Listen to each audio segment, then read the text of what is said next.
রোদ বৃষ্টি পার করে শেষ পর্যন্ত মশলা গুঁড়ো করতে পারলাম। আসলে কি পরিশ্রম করলে ফল পাওয়া যায়। সেই সাথে আজকে কি রান্না করেছি সেটাই আমি শেয়ার করব আজকের ব্লগে। আসসালামু আলাইকুম, কেমন আছেন সবাই? আশা করি যে যেখানে আছেন সবাই ভালো আছেন। আমিও আলহামদুলিল্লাহ ভালো আছি। অনেক অসুস্থ ছিলাম, মোটামুটি সুস্থ আছি। এজন্য আল্লাহর কাছে শুকরিয়া। এই তো শীতের তো চলে আসছে প্রায়। এই সিজনে তরমুজ খেলাম, তরমুজ নিয়ে আসছিল, তরমুজ কেটে বাচ্চাদেরকেও দিলাম, আমিও খেয়ে নিলাম। আর আমি ভিডিও শুরুতে বলেছি মশলা ঠিক শেষ পর্যন্ত ঝড়-ঝাপটা পার করে কষ্ট করে আমি গুঁড়ো করতে পারছি। আর মশলা ধোয়া থেকে শুরু করে আমি মশলা গুঁড়ো করা পর্যন্ত ভিডিওতে শুট করে রেখেছিলাম, সেটা আজকে পুরোটাই আমি শেয়ার করব আপনাদের সঙ্গে। ধনিয়া নিয়ে আসছিল, সেগুলো আমি ধুয়ে পরিষ্কার করে নিয়েছি। ধনিয়ার ভিতরে এত পরিমাণ ময়লা থাকে, আপনারা কেউ ধনিয়া না ধুয়ে কখনো ভাঙাবেন না। মানে আমি কি বলবো, 10-12টা ধোয়া দেওয়ার পরেও ময়লা পানি ছিল। আর সেই সাথে 2 রকমের মরিচ নিয়ে আসছিল। একটা হচ্ছে ঝাল কম যে মরিচগুলো, অন্যটা হচ্ছে দেশি মরিচ। 2 রকমের মরিচই হচ্ছে আমার ভাঙাবো আর কি, গুঁড়া করব। আর এর জন্য আমার বৃষ্টি পার করে প্রায় 20 দিন পর্যন্ত আমি রোদে শুকিয়েছি, ছাদে নিয়েছি, আবার চলে আসছি। কখনো কখনো ভিজেও গেছে, শুকিয়ে গেছে, তার মধ্যে আবার ভিজিয়ে গেছে। এই কষ্ট পার করে শেষ পর্যন্ত আমি আজকে মশলাগুলো গুঁড়ো করে নিয়ে আসতে পারছি। আর এজন্য আপনাদের ভাই আমাকে অনেক হেল্প করছে, সে গুঁড়ো করে নিয়ে আসছে। আর আজকে একটানা রোদ ছিল, গতকালও রোদ ছিল। আলহামদুলিল্লাহ রোদে শুকিয়ে তারপর ফাইনালি কাজটা কমপ্লিট করেছি।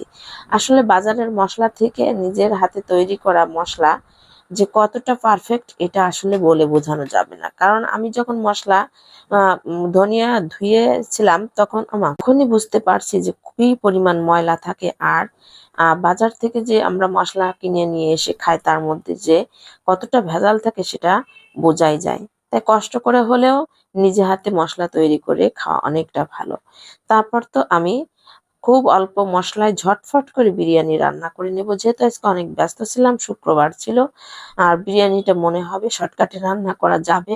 তার জন্য আমার টক দই ছিল না, গুঁড়ো দুধ দিয়ে একটু টক দই বানিয়ে নিলাম। বাসায় তৈরি করা বিরিয়ানি মশলা ছিল, সেটা দিয়ে দিলাম। আর আদা রসুন অন্যান্য মশলা একসাথে মিশিয়ে আমি বিরিয়ানি রান্না করবো। এর মধ্যে হচ্ছে বাদাম বাটাটা দেওয়া খুব জরুরি ছিল, কিন্তু বাদাম বাটা আমার তৈরি করা ছিল না, রেডি ছিল না। কারণ এখন আর বাটাবাটি করা সম্ভব নয়, যেহেতু গ্যাস থাকে না, ইন্ডাকশনে রান্না করতে হয়, অনেক সময় লাগবে। তাই যতটা সম্ভব শর্টকাটে রান্না করে নেওয়া অনেক ভালো। তো আমি বিরিয়ানি রান্না করার জন্য সব মশলা আমি একসাথে মিশিয়ে নিচ্ছি। তারপর হচ্ছে এখানে মরিচের গুঁড়ো একটু দিয়ে দেবো। আর শেষে রান্না করার শেষের দিকে কাঁচা মরিচ দিয়ে রান্না করে নেব।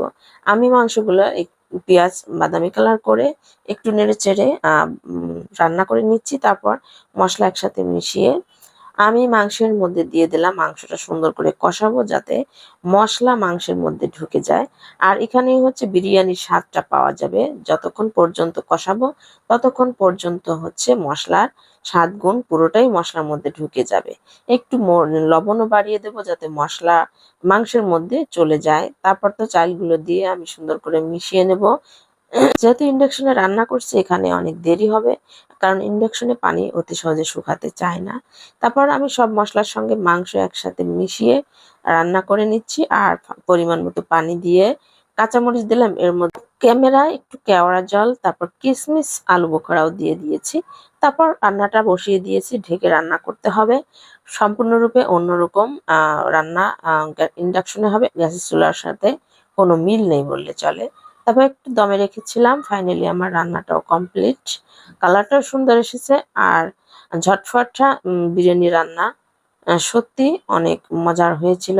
সুপ্রিয় দর্শক, পুরো ভিডিওর সাথে যারা ছিলেন তাদেরকে অনেক ধন্যবাদ। কেমন লাগলো আজকের ব্লগটি আশা করি ছোট্ট একটা কমেন্ট করে যাবেন। সবাই ভালো থাকবেন, বা সবাই মিলে আমরা খাবার খেতে খেতে বিরিয়ানি একজন আরেকজনকে সার্ভ করার পরে নিজেও খেয়ে নেব। আর এখান থেকেই আমি বিদায় নিয়ে নিচ্ছি। ভালো থাকবেন, আবারও চলে আসবো অন্য কোনো ভিডিও নিয়ে। আল্লাহ হাফেজ, আসসালামু আলাইকুম।